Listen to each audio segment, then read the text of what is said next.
Hi everyone, it's Monday at the Mystical Magical Mansion. Welcome. If this is the first time you're tuning in, my name is Kim. Ryan and I bought this beautiful old home built in 1910 in the historic Gold Coast neighborhood of Omaha, Nebraska. And each week we share a little bit about all of the renovation, restoration, DIY, and all of the wonderful adventures of our family with all of you.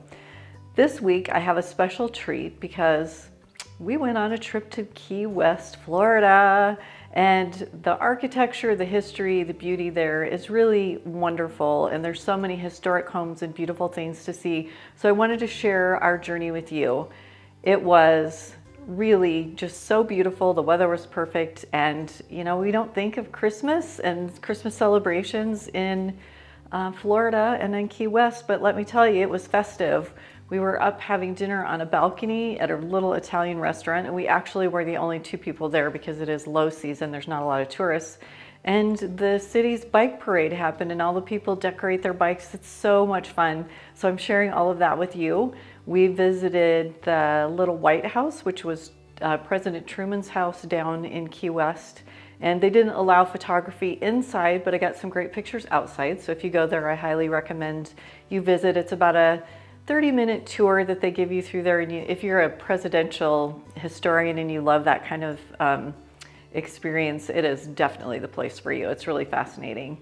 And then we went to Ernest Hemingway's house, which is wonderful. And if you are not a fan of Hemingway, I don't know how you could probably live in America and not be that. But anyway, it's a really interesting home. It's one that he and his second wife, Pauline, lived in together. And for those of you who don't know, I'm an intuitive medium, and so I always have really interesting experiences at places like that. And I will tell you that I didn't meet up with Ernest there, but I certainly had a good combo with his wife, Pauline. And she's very, very, very adamant that that was her house. So anyway, as we're seeing that, I want you to look at when it's the Hemingway house. It's actually Pauline Hemingway's house. She lived there for many years until her death. And so I want to honor her by sharing that information with all of you. It's always just an interesting experience whenever I go into historic homes. And sometimes it feels like nothing's there, and other times we have interesting experiences. Another really cool thing you're going to see in this video is the Art and History Museum in Key West has an incredible collection, and it's a 3-story building, and one of the artists has hand-drawn the entire book of The Old Man and the Sea. So each picture depicts the story as it goes all the way up. And if you go there, please check that out. It is well worth the price of admission just to go there and see those drawings. They're remarkable. There's also a little snippet I'm going to show you in there. They have a whole section about prohibition. If some of you saw my video in the past about talking about prohibition here in Omaha, it was interesting to see the ways that they skirted around the rules and the laws there, because I don't think they took prohibition seriously at all. But in the places that served alcohol, instead of putting out a sign, you'll see that the wooden sort of woodwork, lattice work on the front of their porch, it looks like just some scroll work, but if you look closely, it's actually a wine bottle and there's a glass in it. And so I think that that was so tricky and so clever. So that's in there as well. That's one of the fun little things we noticed. The architecture is amazing in Key West. There's definitely a specific style. The white 2 to 3-story buildings, everything looks just bright and white against all of the green tropical growth. And then the hurricane shutters and the front porches, it's all just really beautiful. And it was just so great to see this time of year. And it is low season, so there weren't as many people there. So that was kind of fun. And I would say definitely it's got a Nashville kind of vibe to it. So if you love live music, you love good food, you want kind of a little bit more laid back energy than Nashville or New Orleans, it is a really great place to go. And there's a lot of Cuban culture there, so there's really great Cuban food as well. So here's a little look at our trip to Key West.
That's a good one.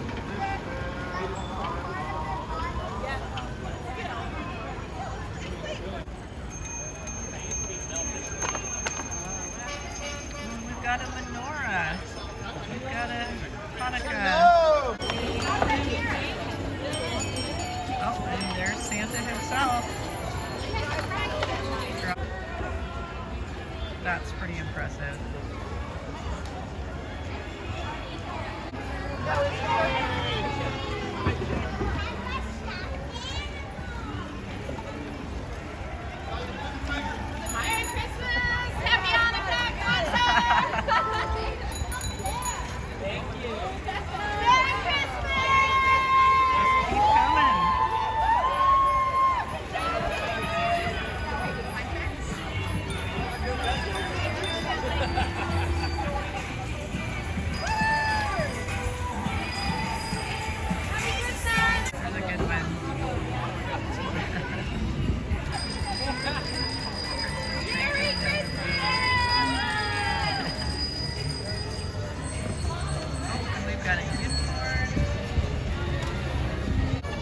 Oh, that's a good one. That's a really good one. Okay, that's definitely first prize. It's the actual birthplace of key lime pie, so this is a must. This chicken really wants a bite of this pie. Apparently he knows it's the best in Key West too. It's not going away. That's good. Really good. Getting the crap of his beak.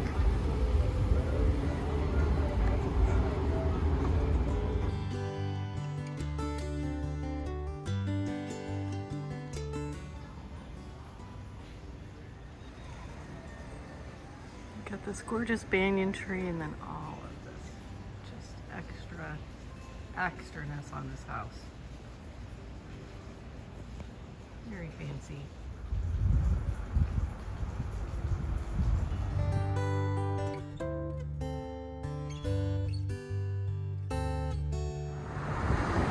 This tree is incredible. Capic tree.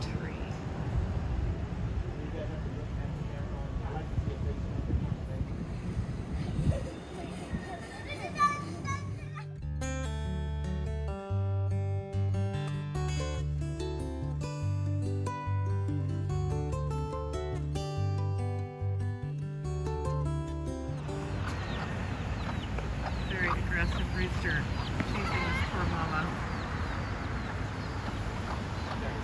Save her. Little babies. Trying to have a litter. Aggressive fellows over here got chased off.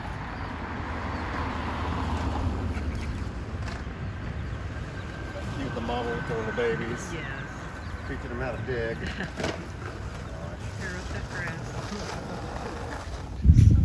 Random beautiful orchids these people are growing outside of their house. And then a Christmas wreath on their gate. So pretty. This used to be an old marine hospital, and now it's condos.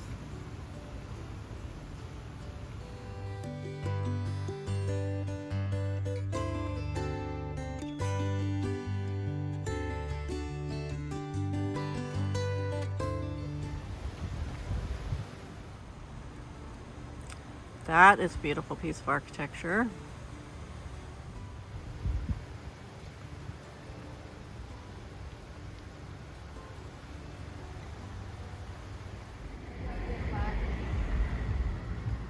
Not willing it will.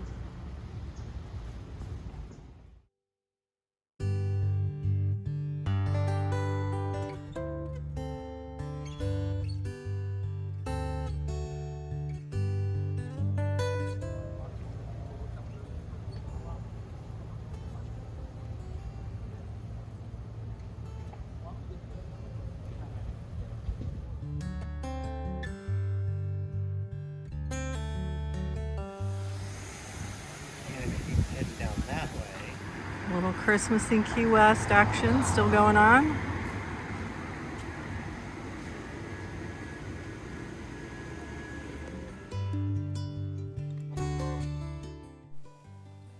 The Hemingway House is a must-see location in Key West as well. It was originally built in 1851 by Asa Tift, a marine architect, and it is built in the French colonial style, and it sits just across the street from the Key West Lighthouse.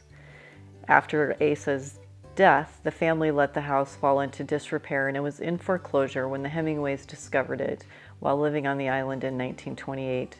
They bought it, repaired it, and brought it up to their standards, which included taking out all of the ceiling fans and replacing them with chandeliers, which I have to agree with that decision that Pauline made.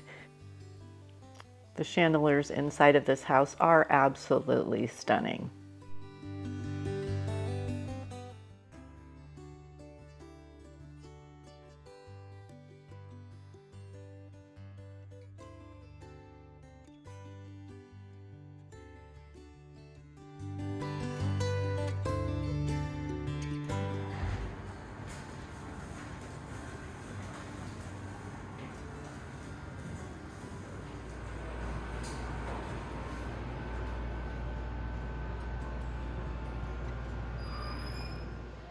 The beautiful Murano glass chandelier hangs over the table in the dining room, and this room has an incredible energy to it. There are many pieces of memorabilia pertaining to Ernest, his work, and some of the books that were made into movies, but in particular there is this wall that has the pictures of he and all of his 4 wives, as well as his children. This wall I found to be the most upsetting to his wife Pauline, who lived here until her death in 1951. This really was her house. This is a picture of Ernest when he was younger, a very handsome man. And again, another one of her beautiful lighting choices within this house. I am madly in love with this chandelier.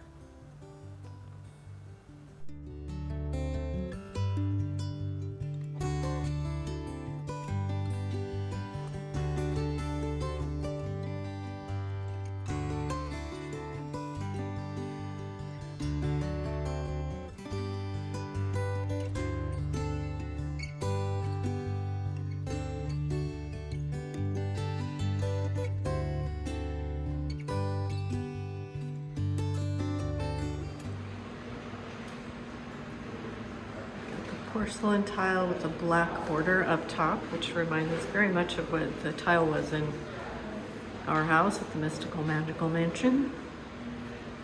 Really bright Art Deco floor tile. Also, like all the galvanized pipes and the tubs and everything are just like in our bathrooms.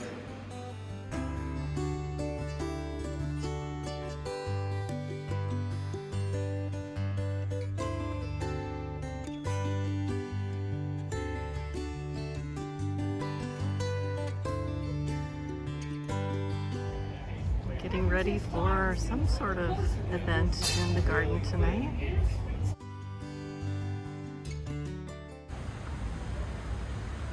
Oh my gosh, they have this set up for a wedding this afternoon or this evening. What a beautiful spot to have your wedding. Wow.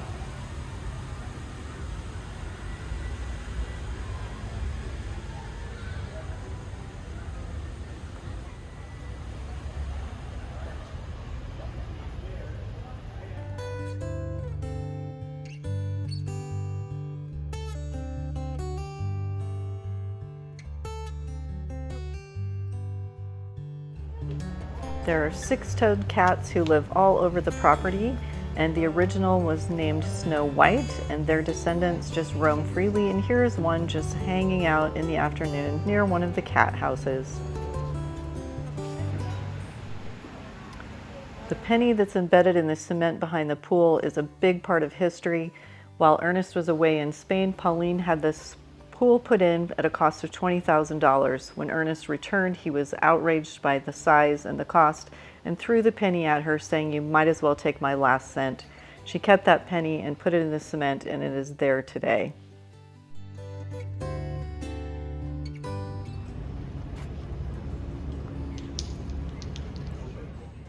Inside the Art and History Museum of Key West, Florida, you will find 59 pen and ink illustrations by artist Guy Harvey that completely illustrate the book of The Old Man and the Sea.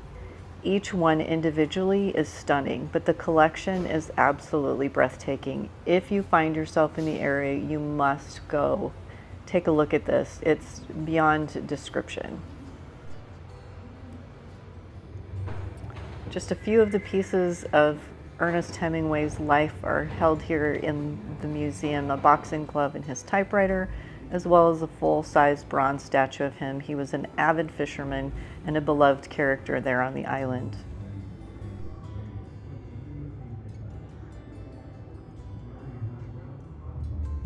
There's also a wonderful little corner that speaks of Prohibition and the grand experiment, which didn't go well, and apparently in Key West they skirted around the rules. And if you look closely at this balcony, you can notice in the woodwork there is a bottle and a glass. A gorgeous flapper dress from the 1920s that I would totally wear. And back outside, we're looking at more beautiful architecture. This home with a Victorian style. You'll notice all of the millwork, all of those little turned knobs, and beautiful details to the exterior of the house. This is just a stunning bit of architecture in Key West. Another piece of stunning architectural history is the Southernmost Hotel.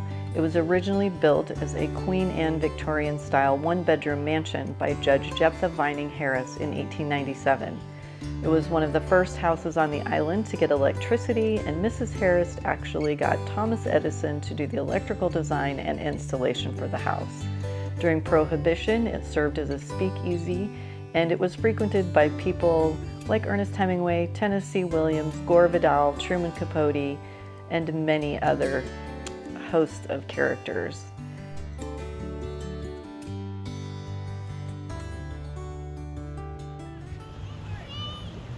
The manatee swimming toward us. That's a manatee.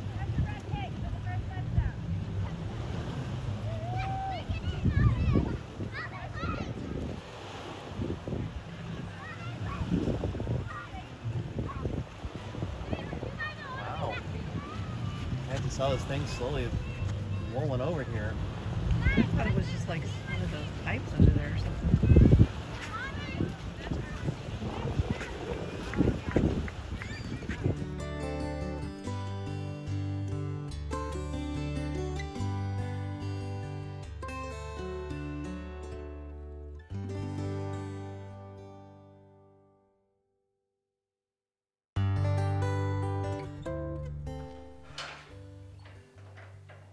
So thank you all for tuning in, for following along, for going on this wonderful journey and experiencing all of Key West and the magnificent architecture and adventures that it has to offer.